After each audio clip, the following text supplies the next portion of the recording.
जय हिंद दोस्तों, आज हम आपको यहाँ पे कक्षा 10 के बहुत ही महत्वपूर्ण प्रश्न कराएंगे जो कि बहुविकल्पीय प्रश्न है और 20 नंबर जो है आपके लिए बहुत इंपॉर्टेंट हो सकते हैं। मैंने इससे पहले लेसन 1 के, लेसन नंबर 2 के और लेसन नंबर 3 के आज मैं करा रहा हूँ यहाँ पर। ठीक है दोस्तों, तो क्वेश्चन को आप बहुत ध्यान से समझिएगा। जितने भी ऑप्शनल क्वेश्चन है उसको केयरफुली करिएगा, क्योंकि ऐसे ही प्रश्न जो है बोर्ड एग्जाम में पूछे जाएंगे और यही मैं आपको करा रहा हूँ।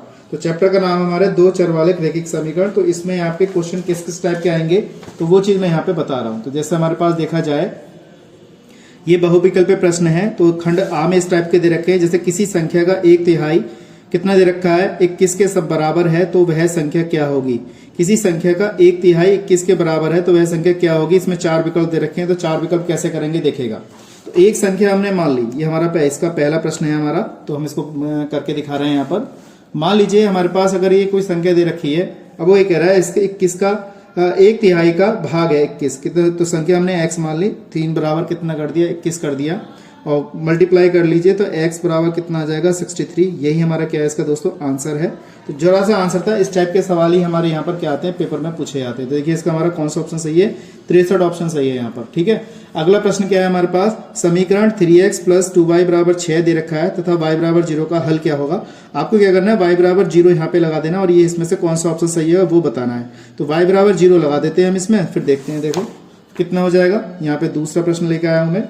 हमारे पास दे रखा है 3x + का 2y = 6 दिया है और y = 0 दिया है। तो यहाँ पे आप क्या करना है, y की जगह 0 लगा देना है। तो 3x + 2 × 0 = 6, 3x प्लस ये 0 हो जाएगा बराबर 6 हो जाएगा, 3x = 6 हो गया, x = 6/3, 3 दूनी 6। तो x का मान कितना आ गया दोस्तों 2 आ गया। तो हमारे पास जो बिंदु आया निकल के, वो बिंदु कितना आ गया, पहले आपको x लिखना है फिर y लिखना है। तो x का मान कितना 2 है और y का मान कितना है 0 है। तो हमारा ऑप्शन क्या होगा 2,0। तो इसमें से कौन सा ऑप्शन सही है हमारे पास, तो हमारे पास कौन सा ऑप्शन सही है 2,0, पहला ही ऑप्शन सही है। ठीक है, इसके बाद अगला प्रश्न देखें, समीकरण निकाय x/a = y/b दे रखा है। वो कह रहा है ax + by = a² + b² में y का मान क्या होगा। तो इसमें a दे रखा है, ab दे रखा है, b दे रखा है, b/a दे रखा है। तो चारों ऑप्शन में से और पूछा है कोई सा ऑप्शन हो सकता है। तो 2024 में ये क्वेश्चन आया था। तो कैसे करते हैं देखिएगा, तो ध्यान से देखिएगा क्योंकि हमारे पास ये क्वेश्चन नंबर 3 है। कह रहा है x/a = y/b दे रखा है और वो कह रहा है इसमें ax + by बराबर हमें दे रखा है a² + b² में चारों में कौन सा ऑप्शन y का मान होगा। तो y का मान पूछ रहा है, तो हमने क्या किया, यहाँ से वैल्यू निकाल ली।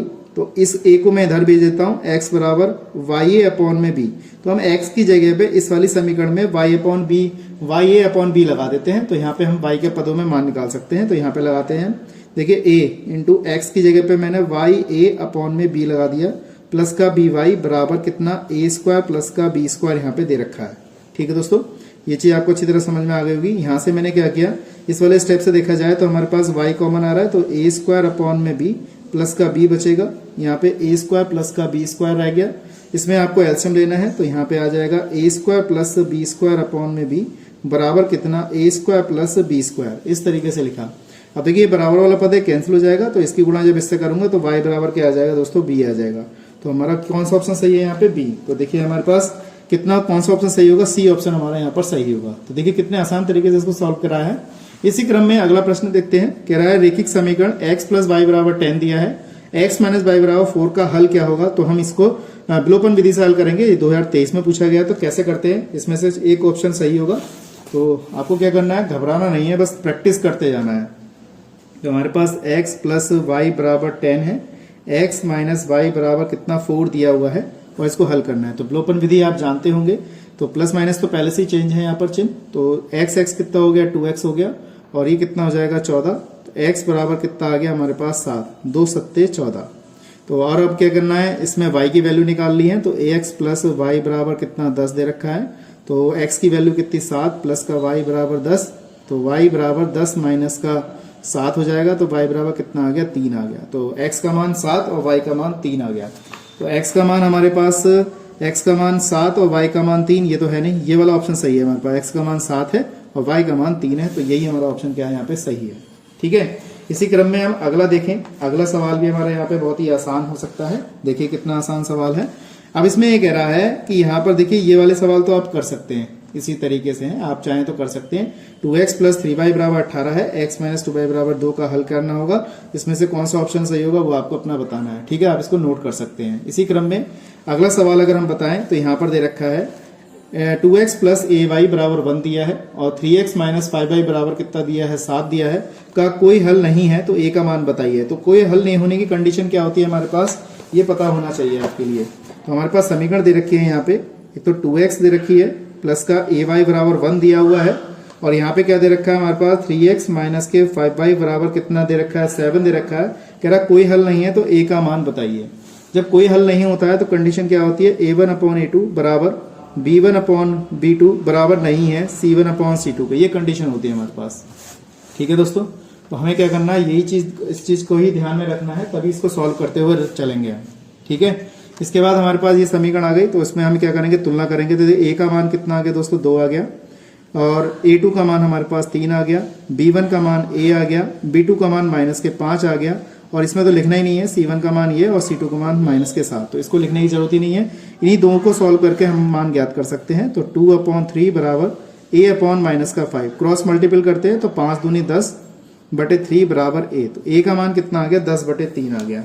तो इसमें से कौन सा ऑप्शन सही होगा हमारे पास, देखिए यहाँ पे हमारे 4 विकल्प दे रखे हैं। तो माइनस का हमारे पास कौन सा ऑप्शन सही है, माइनस के 10 बटे 3। तो इसमें से कौन सा ऑप्शन सही होगा, माइनस के 10 बटे 3। तो सी ऑप्शन हमारा यहाँ पर सही है, ठीक है। तो मैं समझता हूँ ये चीज़ आपको अच्छी तरह समझ में आ गई होगी। इसी प्रकार से अगर हम देखें अगला सवाल, जो स्टेप के सवाल हैं, तो जैसे यहाँ पे दे रखा है x बराबर कितना दे रखा है, 2 दे रखा है, y बराबर माइनस 3 दे रखा है, वाले समीकरण का एक युग्म है। तो इसमें से कौन सा युग्म होगा ये चीज़ आपको देखनी है। तो किसी एक समीकरण को पकड़ के आप इसमें हल कर सकते हैं, लगाते जाइए, जिसका मान बराबर आ जाएगा वही आपका क्या होगा, हल होगा। तो कैसे करेंगे देखिए जरा, हमारे पास जैसे सवाल दिया हुआ है तो इसको कैसे हल करेंगे। जैसे मान लीजिए हमारे पास जो समीकरण दे रखी है वो कितनी है, x बराबर 2 दिया है, y बराबर माइनस 3 दिया है। तो देखिए दोस्तों x बराबर कितना दिया है 2 और y बराबर कितना दिया है, हमें माइनस का 3 दिया है।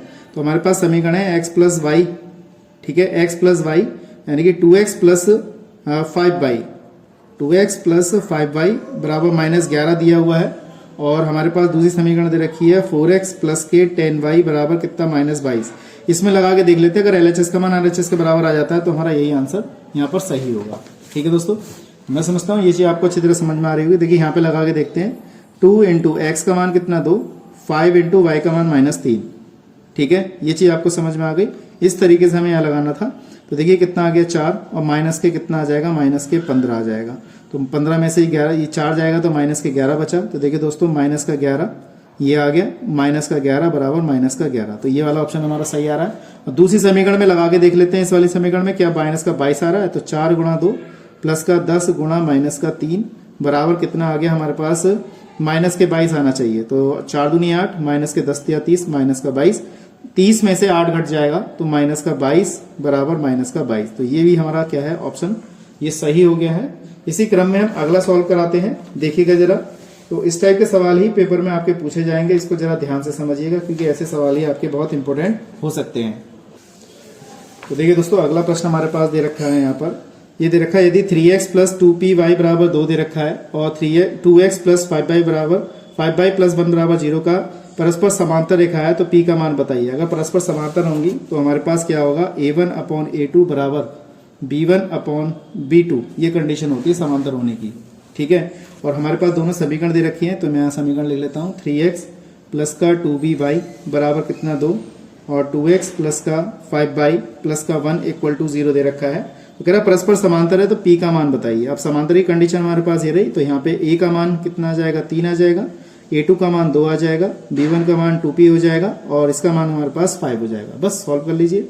इसकी गुणा इससे करेंगे हम, 5 3 15 बटे में 2 दूनी 4 बराबर p बराबर कितना 15/4 हो गया। तो हमारे पास कौन सा ऑप्शन सही है यहाँ पर, 15/4 पहला ही ऑप्शन हमारा यहाँ पर सही है, ठीक है। तो मैं समझता हूँ ये चीज़ आपको अच्छी तरह समझ में आ गई होगी। अब जैसे ये सवाल है 2024 में पूछा गया है, रैखिक समीकरण के युग्म x माइनस वाई बराबर 8 है, 3x माइनस 3y बराबर 16 के हलों की संख्या क्या होगी। तो इसमें पूछ रहा है कि क्या होगा, कोई हल नहीं है, अनंत हल है, केवल एक हल है। तो इसको हम हल करके दिखाते हैं कौन सी कंडीशन यहाँ पर उपस्थित होगी, ठीक है। तो इसको हल करते हैं हम। तो हमारे पास समीकरण दे रखी है x माइनस वाई बराबर 8 दे रखी है। दूसरी समीकरण दे रखी है 3x माइनस 3y बराबर कितना 16 दे रखा है। अगर इस टाइप की कोई कंडीशन आए तो आपको क्या करना है, समीकरण को सही तरीके से लिख लेना इस तरीके से। तो a1x प्लस का b1y प्लस c1 बराबर 0 से तुलना करेंगे। यहाँ पे a2x प्लस का b2y प्लस का c2 बराबर 0 से तुलना करेंगे। तो a1 का मान हमारे पास कितना 1 है, b1 का मान हमारे पास -1 है, c1 का मान -8 है। ऐसे a2 बराबर कितना 3 है, b2 बराबर -3 है, c2 बराबर -16 आ गया। तो हम यहाँ पे देखेंगे कौन सी कंडीशन यहाँ पे बैठ रही है, a1/a2 बराबर b1/b2 बराबर c1/c2। अभी पता चल जाएगा। यहाँ पे लगाते a1 का मान 1 और a2 का मान 3, b1 का मान -1, b2 का मान -3, c1 का मान -8 और इसका मान कितना है, ये है। तो ये कट गया और 8 दूनी 16 ये आ गया। तो 1/3 बराबर 1/3 बराबर नहीं है 1/2 के, यानी कि ये कंडीशन आ रही है। तो कंडीशन हमारा क्या होगा, कोई हल नहीं है। तो यहाँ लिख देंगे कोई हल नहीं है। तो ये कंडीशन आ गई। तो इसमें कौन सा ऑप्शन सही है, हमारे पास बी ऑप्शन सही है, कोई हल नहीं है। तो इस टाइप के सवाल आपके बहुत इंपॉर्टेंट हो सकते हैं। इस टाइप के सवाल आप करिएगा, नहीं आए समझ में तो मुझे बताइएगा कमेंट करके। ठीक है दोस्तों, तो आज के लिए इतना ही। नेक्स्ट वीडियो में मिलते हैं नेक्स्ट चैप्टर के साथ, बहुविकल्प क्वेश्चनों के साथ, लेसन नंबर 4 के साथ। बहुत ही अच्छा चैप्टर है द्विघात समीकरण का। तो आज के लिए इतना ही। जय हिंद, जय भारत।